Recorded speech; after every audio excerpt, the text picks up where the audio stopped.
On the morning of March 14, 1857, Richmond woke, believing it was an ordinary day, unaware that before noon, a single transaction would fracture its sense of order and quietly rewrite the value of a human life forever. This is not legend or folklore, but a reconstruction drawn from court records, missing ledgers, and testimonies revealed decades too late. And if story's history tried to erase matter to you, stay with us. Before we continue, understand this story unfolds slowly, deliberately, and without comfort. So if you want to follow what history tried to bury, subscribe now and remain here as the truth reveals itself. In 1857, Richmond stood as a commercial jewel of the South, its streets orderly, its churches full, and its wealth dependent on a system so normalized that cruelty no longer required explanation.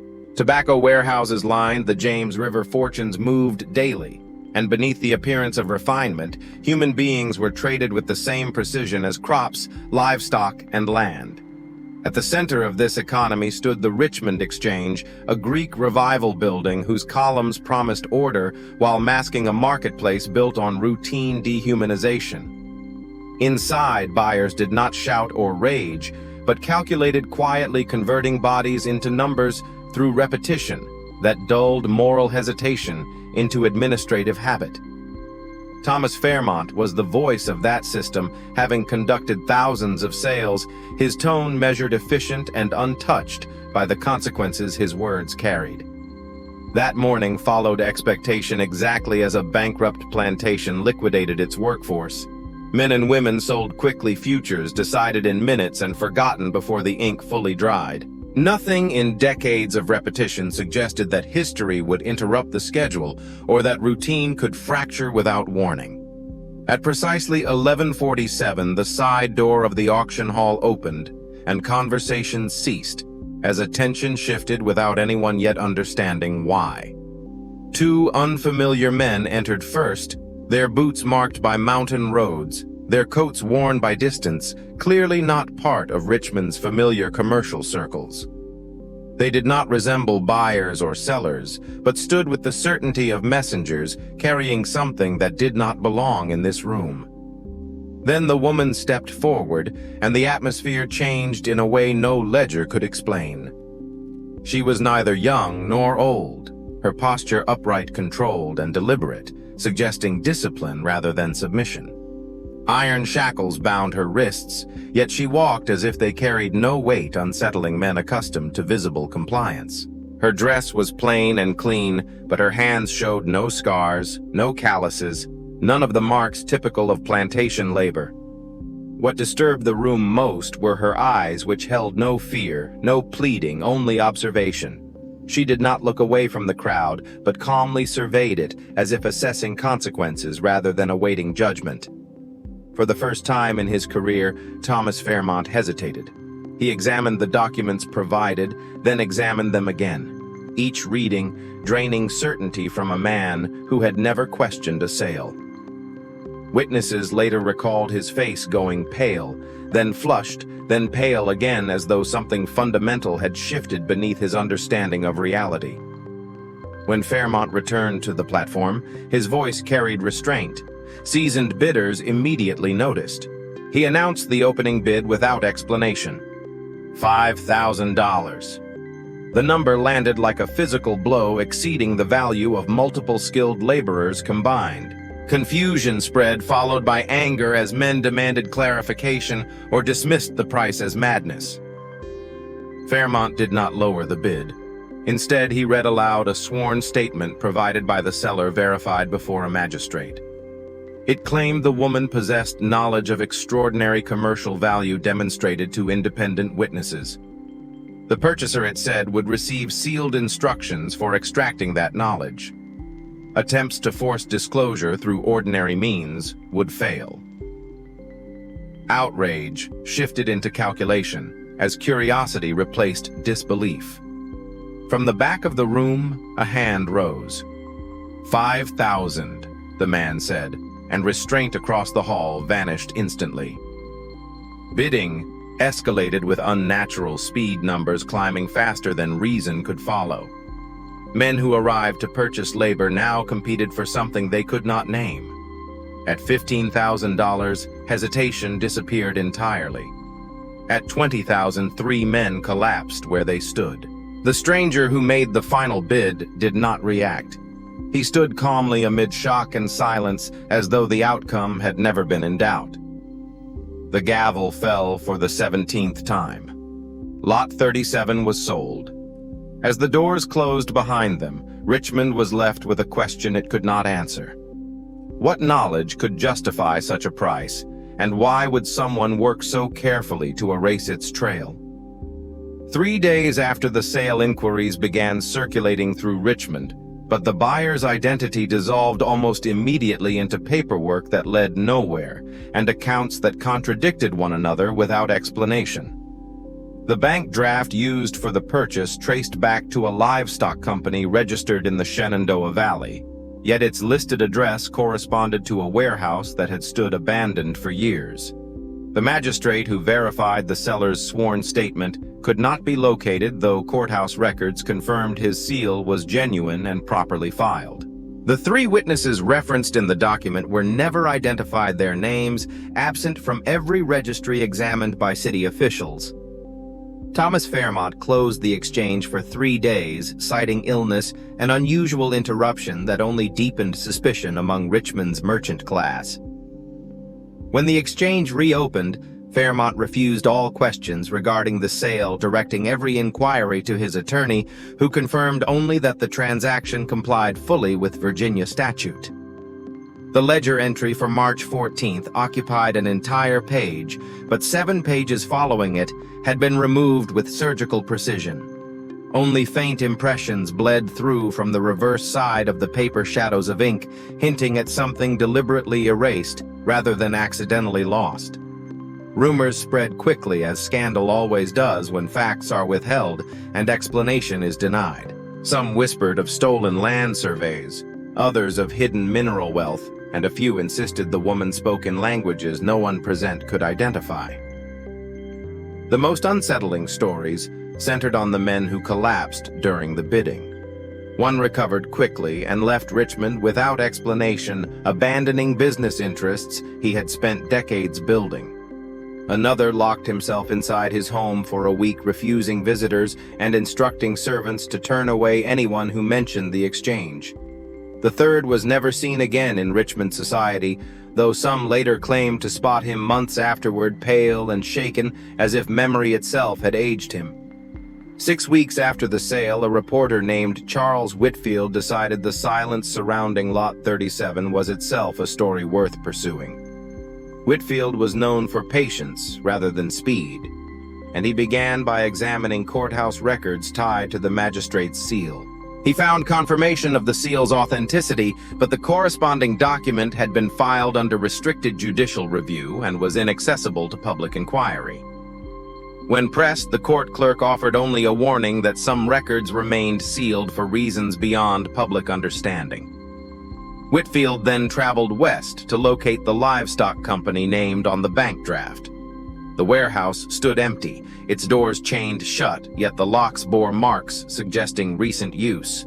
Neighbors offered conflicting accounts, each explanation incompatible with the last. One claimed the building belonged to a mining concern, another insisted it had been purchased by a land speculator, while a third refused to speak at all. The trail went cold until late July, when Whitfield received an anonymous letter delivered without return address or explanation.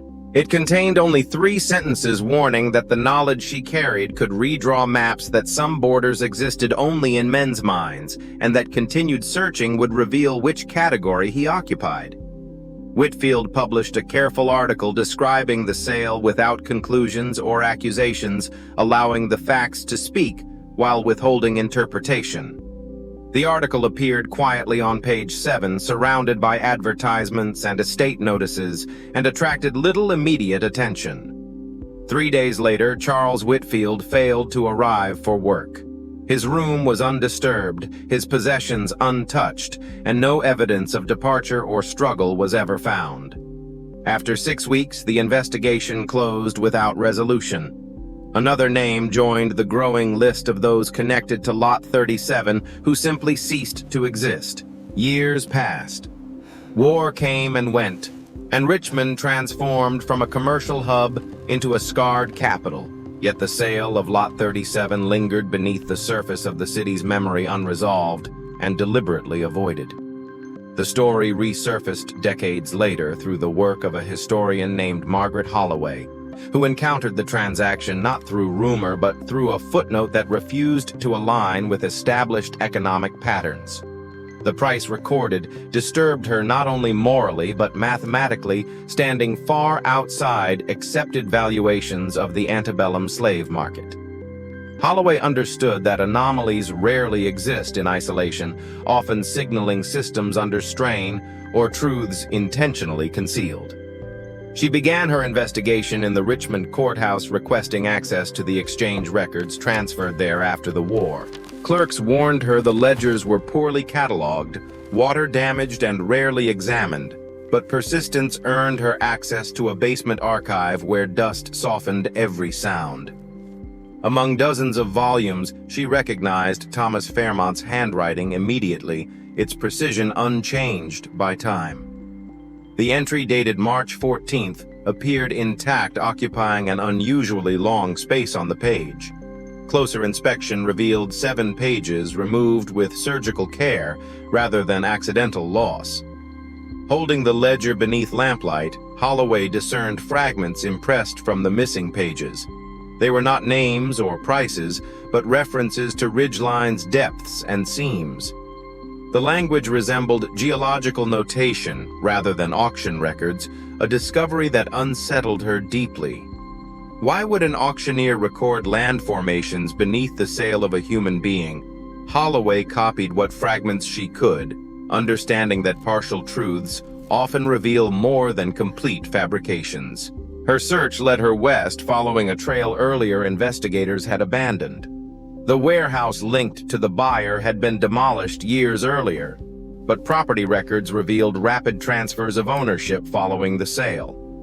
Each transaction obscured responsibility while preserving continuity, suggesting coordination rather than coincidence. Tax records provided a new lead when Holloway discovered that 1 month after the auction, a tract of mountain land had been purchased quietly through an unnamed agent. The legal description was unusually precise, referencing stone outcrops, ridge alignments, and subsurface formations that required expert knowledge to identify. Holloway began to understand that the woman sold in Richmond may never have been the true commodity. Knowledge was, and knowledge leaves traces even when people disappear. With winter approaching, Holloway traveled into the Blue Ridge Mountains. The property lay far from towns, accessible only by narrow tracks winding through forest and stone. A local guide recognized the location immediately and referred to it simply as the Marlowe Place.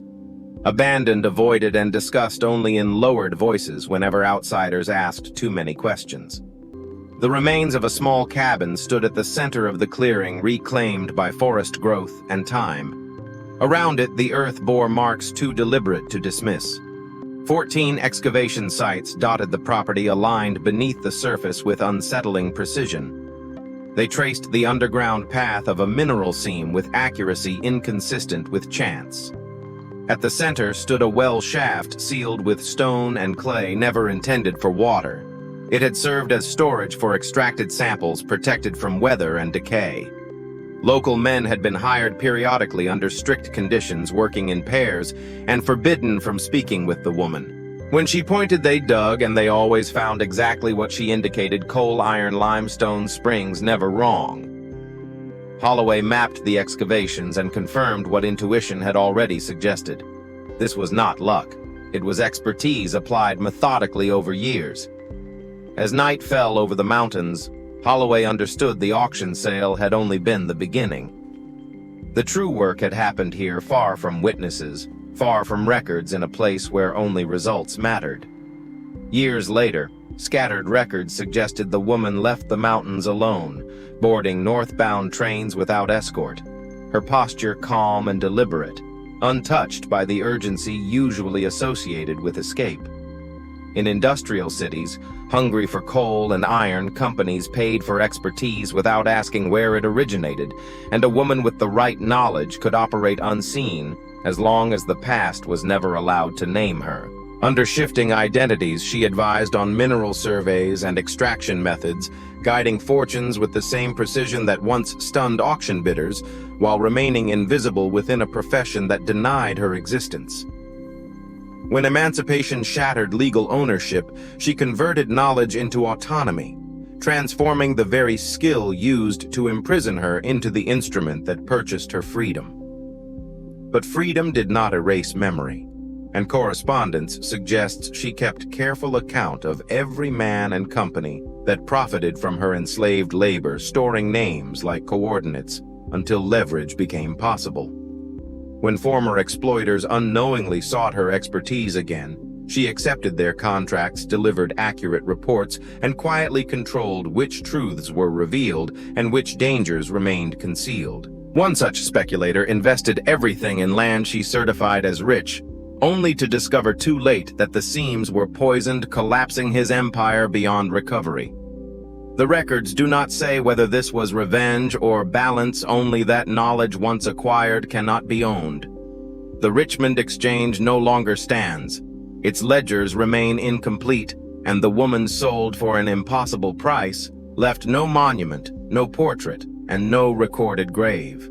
Yet across the mountains beneath the soil, her work remains proof that intelligence survives captivity, that power outlives chains, and that some debts, no matter how carefully hidden, always come due.